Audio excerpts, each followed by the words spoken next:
Худалдаа хөгжлийн банк 2021 оноос хуримтлалыг дадал болгох хадгаламжтай иргэдийг бий болгох зорилгоор хуримтлалтай Монгол урамшуул таяныг жил бүр зохион байгуулж эхэлсэн. За тэгвэл өнөөдөр тус саяны 2025 оны супер азтан болох нэг өрөө байрны эзэн тодорлоо.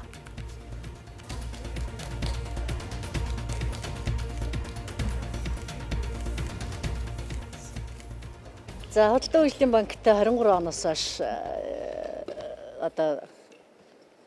юу яаж байгаа данс нийлгэж харьцаж байгаа үйлчлүүлж байгаа. Тэгээд энэ удаагийн тохирлоор азтай харилцагч болсонд маш их баяртай байна. Тэгээд дараагийн энэ урамшуулт аялалд нэгдээд та бүгдийг бас супер азтан болоорой гэж та бүгдээс хүсье өрөөё.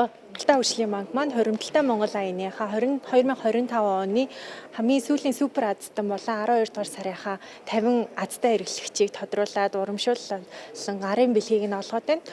Худалдаа хөгжлийн банк маань хуримтлалтай Монгол аяныг 5 дахь жилдээ сая зохион байгуулж байгаа. Бөгөөд энэ хугацаанд нийтдээ бид бүхэн 3000 гаруй харилцагч нарыг бол гарын бэлэг болон мөнгөн шагналаар урамшуулад байна. Мөн энэ хугацаанд бид бүхэн 7 азтай харилцагчтай бол байрыг бэлгэлсэн. Өнөөдөр бол манай 8 дахь азтан тодроод ингээд байраа хүлээж авч байна.